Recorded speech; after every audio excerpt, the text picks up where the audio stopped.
এই মুহূর্তে বড় খবর, জিয়াউদ্দিন মোল্লাকে সিবিআই গ্রেপ্তার করলো। সন্দেশখালী কাণ্ডে শেখ শাহজাহানের ডান হাত জিয়াউদ্দিন মোল্লাকে গ্রেপ্তার করা হয়েছে। আজ দুপুরে তাকে ডেকে পাঠানো হয়। দীর্ঘ জিজ্ঞাসাবাদের পর তাকে গ্রেপ্তার করা হয়েছে। শেখ শাহজাহানের ডান হাত, শেখ শাহজাহান ঘনিষ্ঠ জিয়াউদ্দিন মোল্লাকে গ্রেপ্তার করা হয়েছে। 5ই জানুয়ারি ইডি এবং সিআরপিএফ এর উপরে যে হামলা হয়েছিল, সেই হামলার ঘটনায় জিয়াউদ্দিন মোল্লাকে গ্রেপ্তার করা হলো। ইডির হামলার ঘটনায় ফের গ্রেপ্তার। সিবিআই এর হাতে এই প্রথম গ্রেপ্তার হলো। সন্দেশখালী কাণ্ডের দায়িত্ব নেওয়ার পর, সিবিআই দায়িত্ব নেওয়ার পর এই প্রথম কাউকে গ্রেপ্তার করলো সিবিআই। জিয়াউদ্দিন মোল্লা সহ 3 জনকে গ্রেপ্তার করা হয়েছে। এর আগে শেখ শাহজাহান, আপনারা জানেন, গ্রেপ্তার হয়েছিল রাজ্য পুলিশের হাতে। তার আগে উত্তম সর্দার এবং শিবু হাজরা। আর এবার সন্দেশখালী কাণ্ডে জিয়াউদ্দিন মোল্লাকে গ্রেপ্তার করলো সিবিআই। এই জিয়াউদ্দিন মোল্লা শেখ শাহজাহান ঘনিষ্ঠ এবং তার ডান হাত বলে পরিচিত। কিন্তু এই ঘটনায় তার বিরুদ্ধে কি কি অভিযোগ রয়েছে, সেই অভিযোগগুলি নিয়ে জিজ্ঞাসাবাদের জন্য তাকে ডাকা হয়েছিল। আমাদের সঙ্গে এই মুহূর্তে সরাসরি রয়েছে আমাদের প্রতিনিধি আবির দত্ত। আবির, জিয়াউদ্দিন মোল্লার বিরুদ্ধে কোন কোন অভিযোগ ছিল, যে কারণে তাকে গ্রেপ্তার করা হলো? দেখো, শেখ শাহজাহানের 3 জন সাকরেতকে গ্রেপ্তার করলো সিবিআই। এর আগে শেখ শাহজাহানকে সিআইডির হাত থেকে নিজেদের হেফাজতে পাওয়ার পর তারপরে যে কয়েকদিন ধরে আমরা দেখেছি যে বিভিন্ন জায়গায় তল্লাশি অভিযান চালানো হয়েছে সিবিআই এর তরফ থেকে। অবশেষে গ্রেপ্তার করা হয়েছে ইতিমধ্যে 3 জনকে। আজকে ডাকা হয়েছিল তাদেরকে জিজ্ঞাসাবাদ করার জন্য। প্রথম জিয়াউদ্দিন মোল্লা, যিনি তৃণমূলের নেতা, স্থানীয় এবং ওই সরবেরিয়ার তিনি গ্রাম পঞ্চায়েতের প্রধান, তাকে গ্রেপ্তার করা হয়েছে। তিনি যখন আজকে নিজাম প্যালেসে এসেছিলেন তখন তিনি জানিয়েছিলেন যে তিনি সব রকমভাবে সহযোগিতা করবেন সিবিআই এর। প্রসঙ্গত তোমায় জানিয়ে রাখি যে ছবিতে ধরা পড়েছিল যে যেদিনকে এই ঘটনা ঘটে, অর্থাৎ 5ই জানুয়ারি, ইডি আধিকারিকদের উপরে হামলার ঘটনার পর একটি দেখা যায় যে তিনি বক্তব্য দিচ্ছেন এই জিয়াউদ্দিন মোল্লা, এবং সেখানে তিনি বলছেন কেন সিবিআই বা ইডি নোটিশ ছাড়া বা চিঠি ছাড়া তারা এসছে, এই ধরনের বক্তব্য তিনি দিচ্ছিলেন। অর্থাৎ ঘটনাস্থলে তিনি উপস্থিত ছিলেন মনে করছে সিবিআই, এবং তাকে ইতিমধ্যে গ্রেপ্তার করা হয়েছে। দ্বিতীয়ত যেটা আমরা জানতে পারছি, দিদার বক্স মোল্লা, যে এই দিদার বক্স মোল্লাকে গত পরশুদিন সরবেরিয়াতে শাহজাহান মার্কেটে সেখানে যখন তল্লাশি চালাতে যায় সিবিআই, সেখানে এই দিদার বক্স মোল্লার কাছে ওই মার্কেটের যে শেখ শাহজাহানের যে অফিসের যে চাবিগুলো ছিল তার কাছে ছিল, এবং ঘটনার দিনও সে সেখানে উপস্থিত ছিল। এবং প্রসঙ্গত জানাই যে এই দিদার বক্স মোল্লা তিনি লিখিতভাবেও অভিযোগ করেছিলেন যে তল্লাশি হওয়ার পরে তার কিছুক্ষণ পরে তিনি অভিযোগও করেছিলেন যে 1.5 লক্ষ টাকার মতন টাকা খোয়া গিয়েছে ওই অফিস থেকে। সেই দিদার বক্স মোল্লা সেই অন্যতম সাকরেত শেখ শাহজাহানের, তাকেও গ্রেপ্তার করা হয়েছে।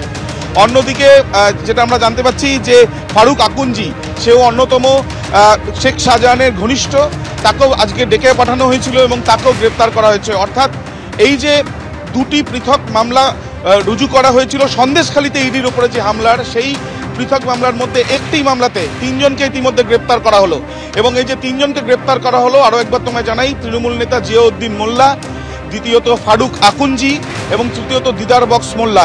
এবং এই যে দিদার বক্স মোল্লা, তাকে আমরা দেখেছি যে টানা 4 ঘন্টা ধরে, যখন তল্লাশি চালানো হয়েছিল পরশুদিন, টানা 4 ঘন্টা ধরে তাকে জিজ্ঞাসাবাদ করা হয়েছিল সিবিআই এর তরফ থেকে। এবং তার উপস্থিতিতে সেখানে তল্লাশি অভিযান চালানো হয়, ফরেন্সিক পরীক্ষা করা হয়, এবং সূত্র মারফত জানা গিয়েছিল 2টি মোবাইল ফোনও সেই অফিস থেকে উদ্ধার করা হয়েছিল। এবং এই দিদার বক্স মোল্লা এবং জিয়াউদ্দিন মোল্লা তারা অত্যন্ত ঘনিষ্ঠ ছিল শেখ শাহজাহানের। শাহজাহানকে জিজ্ঞাসাবাদ করা হয়েছে আজকে, এবং তার মেডিকেল পরীক্ষা করে আর কিছুক্ষণের মধ্যে তাকে নিয়ে আসা হবে নিজাম প্যালেসে, মেডিকেল পরীক্ষার জন্য নিয়ে যাওয়া হয়েছে। অন্যদিকে তার 3 সাকরেত, তাদের 3 জনকেই ইতিমধ্যে গ্রেপ্তার করা হলো। যে মামলা ইতিমধ্যে রুজু করা হয়েছিল সিবিআই এর তরফ থেকে, 3টি মামলা, তার মধ্যে 2টি ছিল সন্দেশখালীতে ইডির ওপরে হামলার পরিপ্রেক্ষিতে, যেটা কলকাতা হাইকোর্টের নির্দেশে তারা করেছিলেন। এবং তারপর তারা সন্দেশখালীর বিভিন্ন জায়গাতে তল্লাশি চালিয়েছেন, এমনকি শেখ শাহজাহানের বাড়িতেও তল্লাশি চালানো হয়েছিল, তার মার্কেটেও। বেশ কয়েকজনের বাড়িতে, শেখ শাহজাহানের ঘনিষ্ঠ তাদের বাড়িতে জিজ্ঞাসাবাদের জন্য গিয়েছিলেন তারা।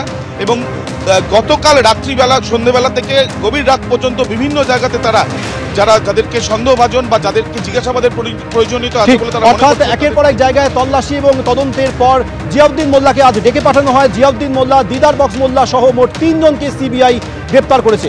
আজকে এই গ্রেপ্তারের পর জিয়াউদ্দিন মোল্লার আইনজীবী তিনি কি বলছেন? ইডির উপরে হামলার ঘটনায় গ্রেপ্তার করা হয়েছে জিয়াউদ্দিন মোল্লা, দিদার বক্স মোল্লা সহ 3 জনকে, কিন্তু এই গ্রেপ্তারের পর জিয়াউদ্দিন মোল্লার আইনজীবী তিনি কি বলেছেন শোনাবো আপনাদের। সিবিআই নোটিশ করেছিল, নোটিশ করার পরে এখানে হাজিরা দিতে এসেছিল, এসে তাকে 6টায় জানানো হয়, ওকে অ্যারেস্ট করা হয়েছে। জিয়াউদ্দিন, ফারুক আকুঞ্জি আর দিদার বক্স মোল্লা, 3 জনকে অ্যারেস্ট করা হয়েছে এই কেসে। কজ দেখানো হয়েছে সিবিআই যে আপনার ইডি যে মামলাটা করেছিল, মার খেয়েছিল, সেই মামলার পরিপ্রেক্ষিতে সিআরপিসি একটা নোটিশ করেছে এখানে হাজিরা দেওয়ার জন্য। এখানে সে হাজিরা দিয়েছিল, দেওয়ার পরে যে প্রশ্নগুলো করেছে সেগুলো তো ভিতরে করেছিল, সেগুলো তো আমি যেতে পারিনি। তারপরে আমাকে বলে, আমি অ্যাজ এ লয়ার ওনার, আমাকে এসে বলে আপনার মক্কেলকে অ্যারেস্ট করা হয়েছে। জিয়াউদ্দিন মোল্লা 11টা 3 এসেছিল, 18টায় ওকে অ্যারেস্ট করা হয়েছে, দিয়ে আমার এই অ্যারেস্ট কাম মেমো দিয়েছে।